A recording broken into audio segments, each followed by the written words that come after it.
It's like a dream come true. We got a huge $300 million inheritance in our very own company. When the workers saw my sister-in-law, Mary, celebrating our dad's inheritance, they started whispering to each other. They were super happy, and Mary proudly said, "Shay, keep it down. This is the moment when my husband gets to take over the company and get $3 million. After hearing that, one of the workers burst out laughing. My older brother, sitting next to his confused wife, was reading a will from the lawyer. His face went pale as he read it. "Look at this," my brother said, showing her the will. She screamed. "I'm Lucy, 29 years old, and I work for my dad's business. When he was young, my dad had the smart idea to start a business from scratch. Over time, it grew into a decent-sized company with lots of workers. But right after starting the business, he got into debt. Even as a little kid, I could see how tough it was for my dad. Even when the company got bigger, I still wanted to help my mom with her clerical work in the office.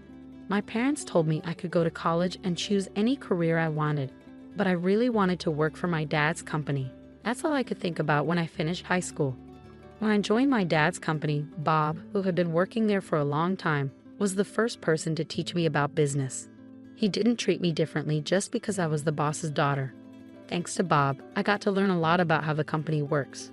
My brother Tom, who's only 2 years older than me, went to college to learn about management. He was always proud to tell people that our dad ran a business and that he would take over one day. Tom's friends would ask him, "What are your plans after college, Tom? Are you going to find a job?" Tom would say, "I don't need to find a job because I'll be working for my dad's company. I'll become the president eventually, so I'm taking my time to learn about management until then."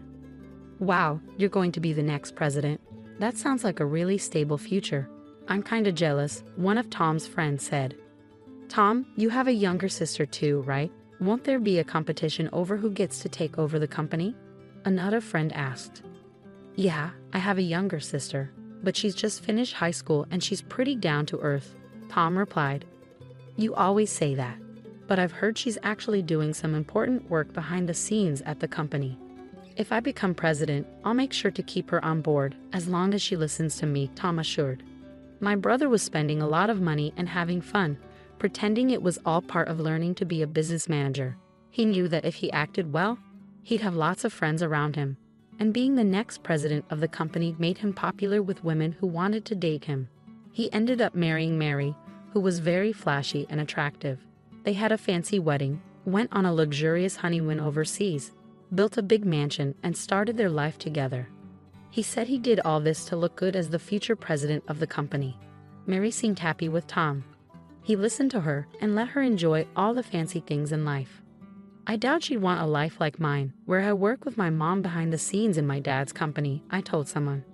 "Lucy, you don't seem like the CEO's daughter. You don't act like you're the president's daughter," she said. Mary would often laugh at me when we saw each other at family events. "I prefer a simpler life," I said. She looked at me like she felt sorry for me. "I pity you for being the president's daughter but not knowing how to spend money. You still live with your parents and have plenty of money, so you don't need to work hard. And with your title, shouldn't men be drawn to you?" My brother chimed in, "Yeah, she's right. Lucy's always been so humble.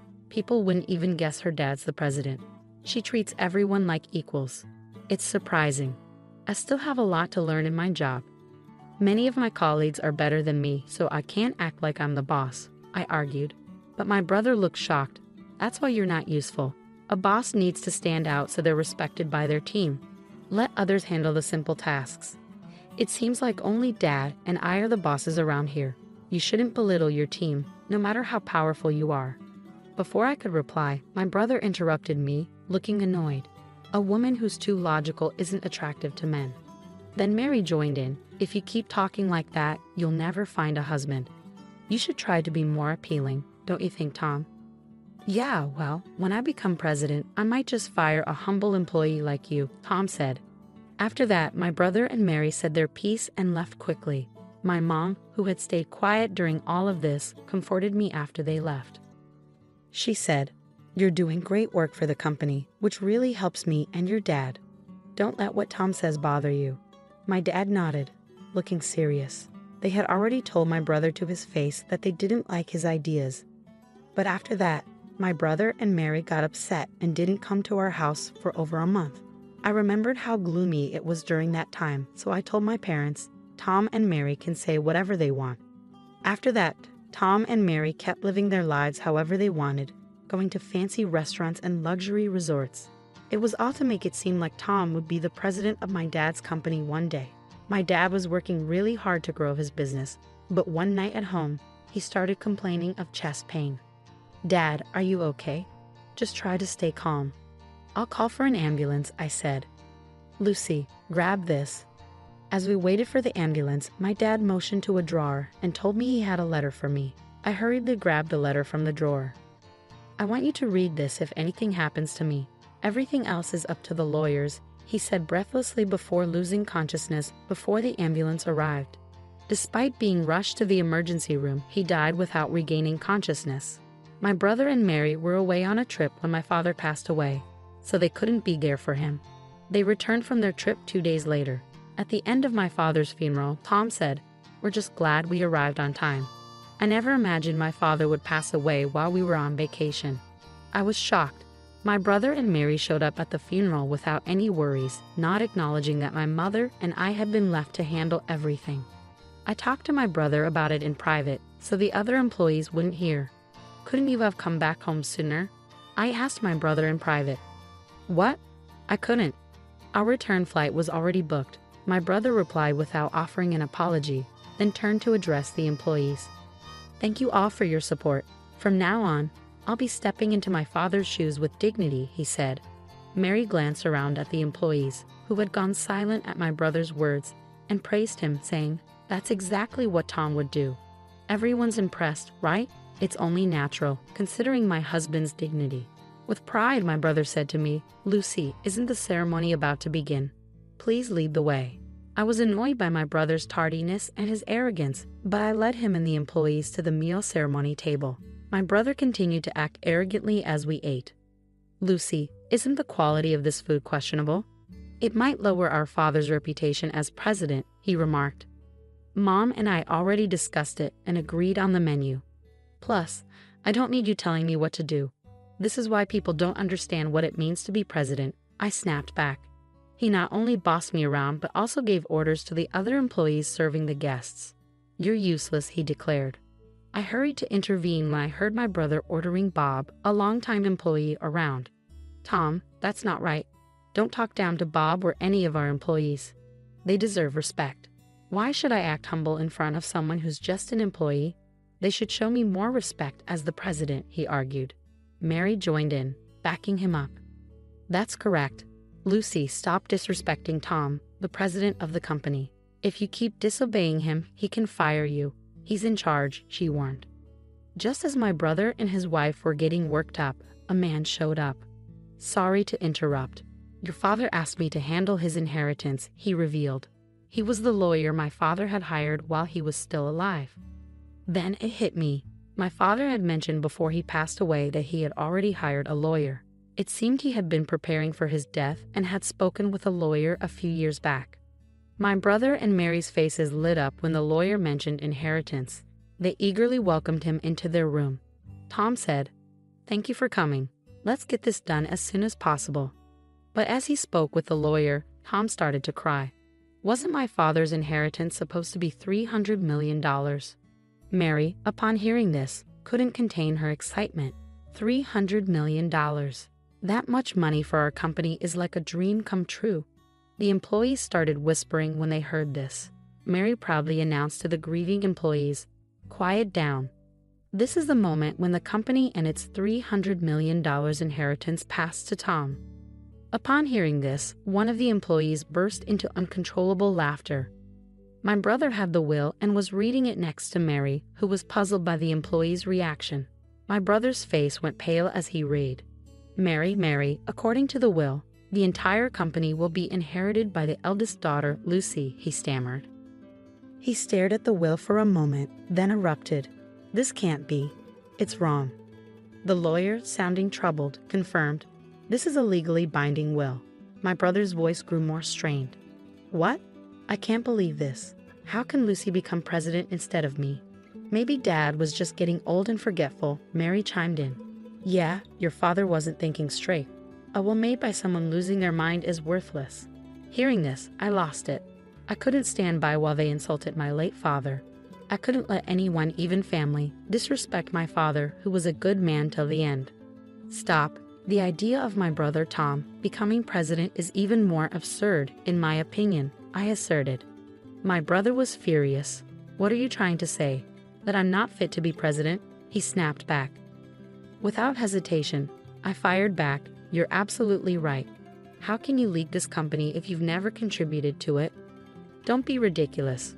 Mary and I even built a mansion fit for a president, and we made sure to project the image, he defended. Building a mansion unsuited for a leader and dining extravagantly? That's not good for business. And didn't Dad cover most of the costs for that house and extravagance? How would you even know? I countered. Just before he passed, Dad left me a letter. In it, he outlined all the money he had spent on you and said he would give you a gift during his lifetime. So your share of the estate is practically nothing, I disclosed. Mary panicked. Hold on. Is the inheritance really worth $300 million? Have we already spent that much? It's not fair that we're left with so little. The employee who had been laughing earlier quickly approached Mary and explained that $300 million is from the company's assets, not personal wealth. I'm sure all the employees here understand that. Company funds aren't meant for inheritance, I clarified to Mary. Exactly. The company's money isn't meant to be divided among family members, so I doubt my brother's share is significant, I added. That's heartbreaking, Mary sighed. Oh no, Lucy. Mary was shocked. The inheritance? $300 million? My brother suddenly stood up as if he'd had a revelation and shouted at the employees, Do you really want a plain woman like Lucy as your company president? You must see that I'm more qualified. I have the same charm as my father. None of his colleagues sided with him. Bob took the lead and spoke to my brother. Your father, the one you're succeeding, was a charismatic founder of this company, but you and he are different. What you have is arrogance, not charisma. My brother flew into a rage when Bob calmly countered him. Tom, you may hold a position in our company, but us, the employees, hardly ever see you around. I don't have time for actual work in the company. I'm too busy networking with others. There's no time for menial tasks, my brother argued. Networking? Going on trips and partying all night? Is that what you call networking? That's hardly enough. Bob continued, meanwhile, Lucy's been putting in hard work every day, learning about the company while quietly handling her behind-the-scenes duties. I see the same dedication in her as I did in your father. Lucy is the right person for the job, as far as all of us here at the company are concerned, Bob concluded. The other employees nodded in agreement. I was touched and responded, Thank you all so much. Honestly, I'm taken aback by this news, but having seen my father's passion for the company firsthand, I share the same dedication. I'm grateful for your continued support. The employees warmly applauded as I bowed deeply. Emboldened by their applause, I spoke firmly. Each one of you here is a valuable friend who has contributed to our business. Anyone who overlooks that isn't fit to be part of this company, let alone its president. Even the president can be fired by the employees. My brother grew annoyed upon hearing this. What are you talking about? I'm your brother. What are you even talking about? You were the one who said you'd fire me if you became president, brother. I reminded him. I can't keep paying a salary to an incompetent employee just because he's family. This is ridiculous. Can someone please help me out here? My brother pleaded for support from those around him, but all he got were cold stares from the employees. Seeing that nobody was backing him up, my brother and Mary left in a hurry. After that, Tom lost his job and relied on the small inheritance he received. But it didn't last long. Can you lend me some money, Lucy? He asked, kneeling before me. I was disgusted by my brother's behavior. Even after losing his job, he didn't try to find a new one and was still expecting help from the family. I firmly told my mother not to give him any money. His friends, who had once been supportive, turned their backs on him when they found out he lost his presidency to me, his sister. When Mary married my brother, she had envisioned being the wife of the company president, but none of her friends showed any sympathy for her. As their financial situation became dire, my brother and his wife decided to sell their mansion. The proceeds from the sale could have sustained their lifestyle, but without any income, their savings quickly dwindled. When they had nothing left to sell, They struggled to cover their expenses. Eventually, they realized they needed to find work. However, no one was willing to hire them because they lacked any work experience. Eventually, Tom found a part-time job at a convenience store. Now, he's in an unfamiliar role, facing criticism from younger coworkers. Mary's situation changed too. She's no longer a full-time housewife but now works as a cashier at a supermarket, alongside the very part-time housewives she once looked down upon. Her salary is low. Meanwhile, I'm using my experience from behind-the-scenes work to help the company grow. With support from Bob and other employees, the company is thriving. Ironically, my brother's situation has strengthened employee unity. I've pledged to keep working with my mother to expand the business, aiming to bring pride to my Father in heaven. I've already invested $60,000 simply to ensure your happiness. Yet, how could you reduce me to merely a wallet or an ATM? We don't recall ever soliciting your assistance. Lily, Max's wife, scoffed with disdain. Why don't you attempt to cease the payments if they trouble you so much? After all, I am quite capable of handling it myself, Max added in a dismissive tone, echoing his wife's sentiments. Even Max, my eldest son whom I've raised, behaves in such a manner. After coercing me into covering the costs of a $20,000 engagement party and then a $40,000 wedding, they have the audacity to treat me like this. They only perceive me as a source of funds, lamented Chloe, Max's mother, feeling disheartened by the lack of gratitude. I must have made a mistake in raising my son. I'll never allow them to manipulate me again, Chloe declared, firm in her resolve. I've heard you loud and clear, Max retorted. Are you sure about that? You know we won't let you see your grandchild, right? He threatened. You don't have to. I'd be more than happy to discontinue the payments, Chloe responded calmly. From that point on, Max and Lily faced a steep decline in their fortunes, having treated Chloe like a bottomless source of money. My name is Chloe. I'm 56 years old. I've been struggling alone ever since my husband passed away 12 years ago. Between my job and raising my 2 children, I've always had my hands full, Chloe reflected on her life. I'm currently an executive at a decent company that I've been with since before I got married. To the outside world, I guess you could call me a career woman, she continued. The children who were high schoolers when my husband died have now graduated college and are working, so I'm a bit relieved. I just wish they'd settle down and start their own family soon, Chloe sighed, contemplating her future. Living comfortably in the condominium that she used to share with her children, Chloe's life took an unexpected turn when Max called her one day.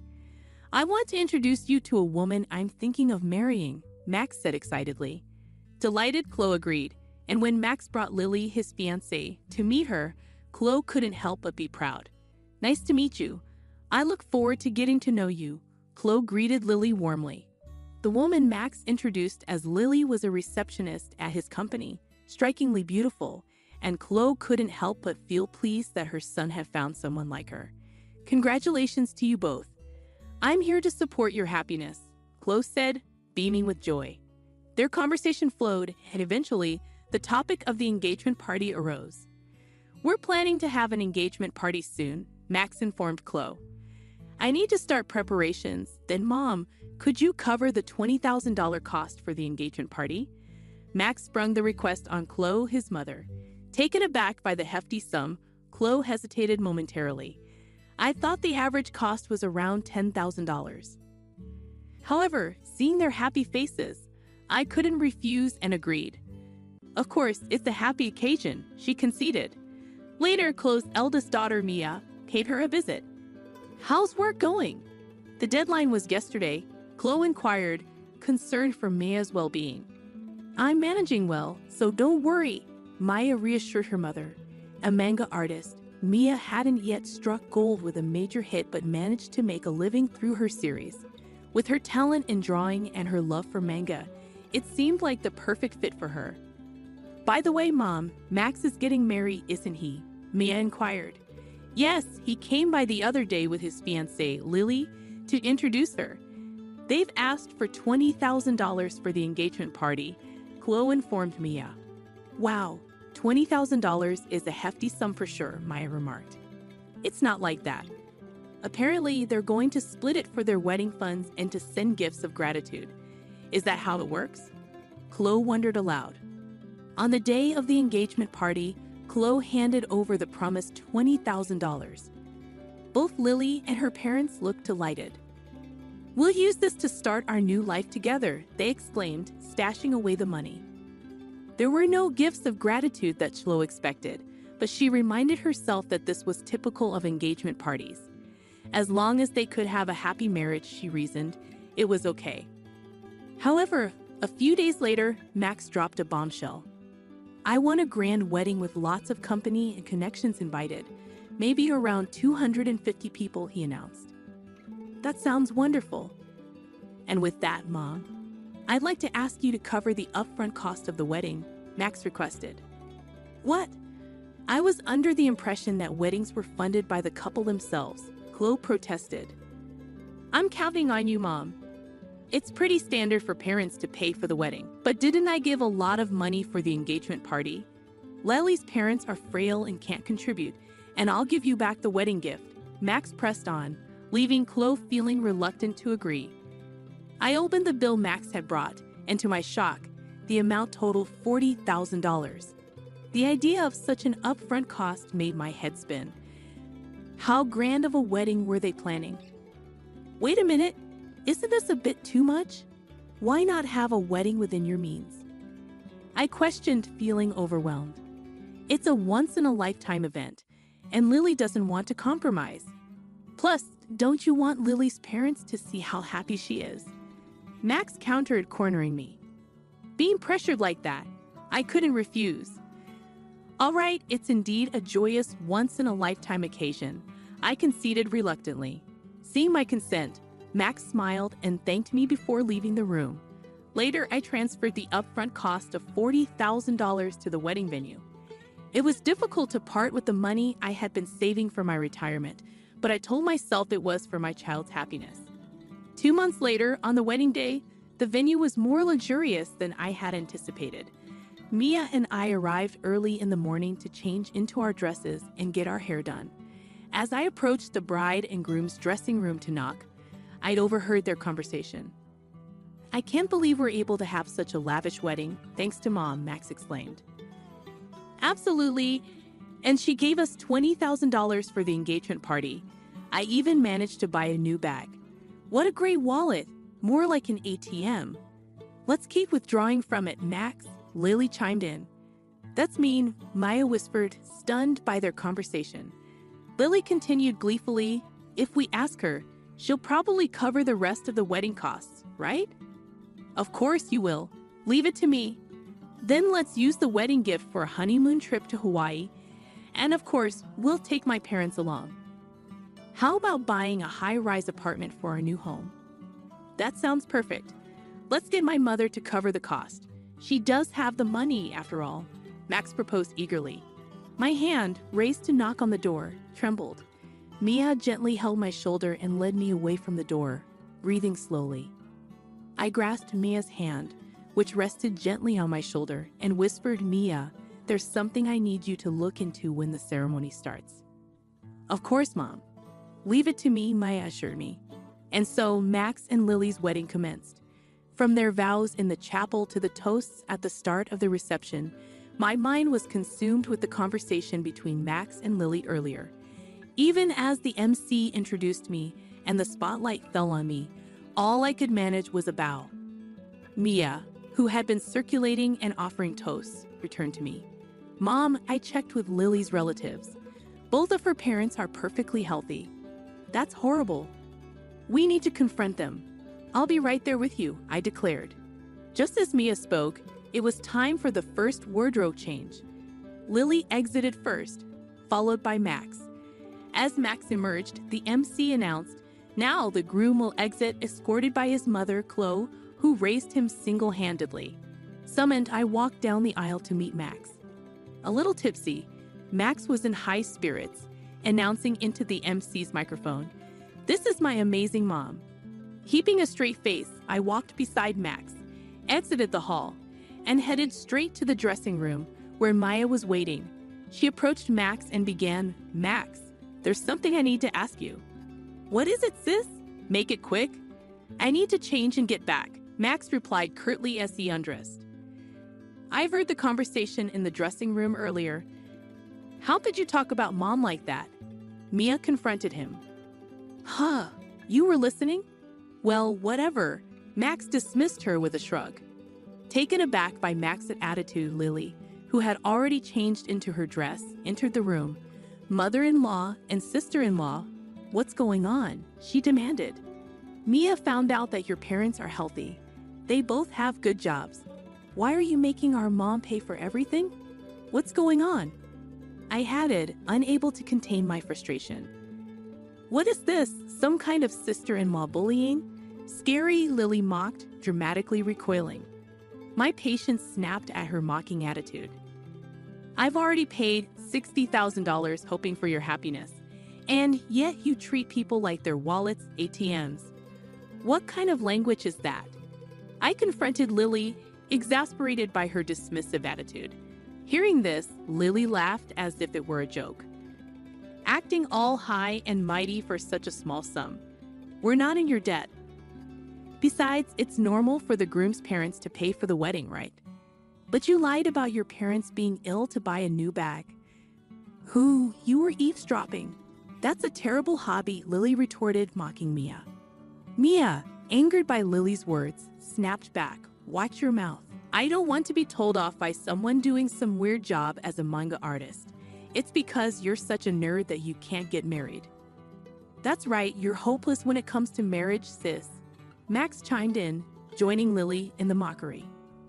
Stunned, speechless by their cruelty, I tried to scold them, but Max just laughed and responded, if you're going to talk like that, try stopping the payments. After all, I'm an elite. I can easily handle it. Well, it'll be a shame to lose the cash cow. I had paid $20,000 for the engagement party and $40,000 for the wedding, and this was how they repaid me. No gratitude, only cruelty. Feeling like I had failed somewhere in raising my son, I made a firm decision. I've had enough. I won't be manipulated by them anymore. I've heard all you have to say. Are you sure about that? If you don't listen to us, you won't see your grandchild, Max threatened. That's fine. You don't need to bring them over. I'll gladly stop the payments. I replied firmly, refusing to yield to their threats. Max and Lily stared at me, stunned. As I continued, I'm severing hard ties here. I wish you all the best. Taking Maya's hand, we left the venue, the joyous noise of the reception still audible as we departed. A month later, as Mia and I were enjoying some tea at home, the intercom rang with a shrill tone. Oh, Mom, it's Max. What should we do? Mia asked, uncertainty evident in her voice. It had been a month since I last saw Max. When he showed up unexpectedly, he looked remarkably worn and tired. Mom, you must have received the bill for the wedding venue by now. Why haven't you paid? Max questioned urgently. Huh? Oh, the bill for the remaining balance. It was $45,000, right? It arrived, but I have no obligation to pay it, I replied, taken aback by his insistence. Don't be like that. In the end, we didn't receive many wedding gifts and couldn't pay the bill, so now we're in debt, Max explained, pleading for understanding. At that, Mia laughed and chimed in. From what I overheard at the wedding, it seems you two have quite a bad reputation. Max, you've been throwing your weight around at work, doing haphazard jobs. And Lily, you've been putting down other women, flaunting your looks in marriage. I can see why people wouldn't want to give wedding gifts to people like you. Hey sis, stay out of this, Max snapped, clearly annoyed by Mia's comment. I sighed deeply. You too? It's not just me you haven't been considerate of. It's everyone around you. The wedding expenses are your own doing. Please pay them yourselves. Desperately, Max pleaded, Mom, I'm in a bind here. Lily can't control her spending, and even her parents have started to take advantage of me. Lily's love of money isn't exactly a new revelation, Mom. Plus, having seen Lily, I can easily imagine her parents behaving the same way. Please, Mom, think about helping us. Give us some money. I sternly replied, You were the one who said I'm an elite, and it'll be a piece of cake. You told me to stop making payments, didn't you? And didn't you say that we were severing our ties? I have no obligation to give you any more money. Mom, don't call me Mom. I don't want to be called that by someone who has only ever seen me as a cash cow. To be honest, I'd like you to repay me for the wedding and the engagement party, but I'll write it off as a settlement payment. Now please leave, I declared firmly.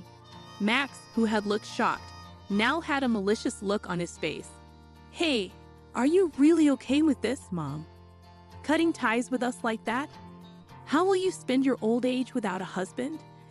Don't you want to see your grandchild? He challenged. Before I could respond, Mia intervened. Don't worry about that. I will be by Mom's side. And what can an unsuccessful comic artist like you do? You can't even have children. Shut up, Max, she retorted sharply. Max, frothing at the mouth with anger, sneered. Ah, so scary. Sure, you mock me as a failed manga artist or an otaku, yet my manga was among the top-selling Kyoto manga this year. Did you know it's set to be turned into an anime movie next year? Safe to say, I'm in a much better financial state than you and your debts. At this point, Max noticed something. Hey, is that this? Oh, you noticed. Yes, that's what's happening, Mia confirmed, flashing the ring on her left ring finger. I'm getting married to my editor. He's a big shot at a major publishing house, a real high flyer. So we can take care of Mom. We'll need you anyway. We never intended to have our children care for us. Thanks, Mia. We're having a wedding, but we'll handle everything ourselves. We'll invite Mom, Max, but you don't need to come, Mia concluded, leaving Max stunned. I said, did you get it now?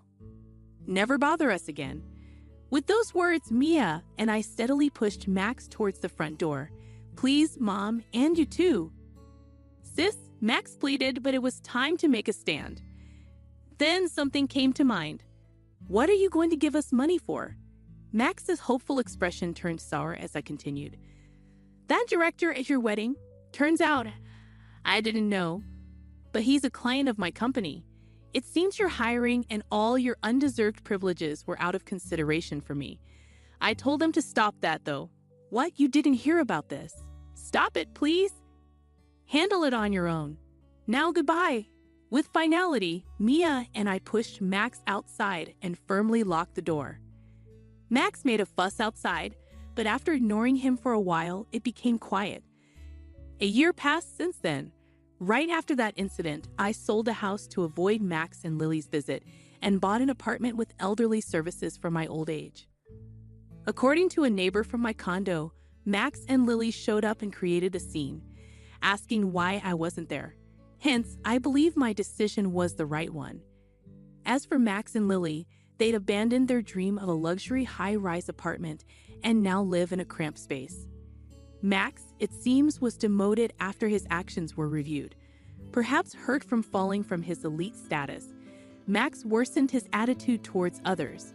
Surprisingly, he's not fired yet. Lily, who quit her job upon marriage, continued to splurge for a while, but their funds quickly ran out. Even with their debts, Lily's luxurious habits did not change, and her parents continued to demand money. Apparently, they quarrel daily. I hope the two learn the hardship of earning money and appreciate the people around them and grow up, though that might be too much to ask from them. I still maintain a good relationship with Mia.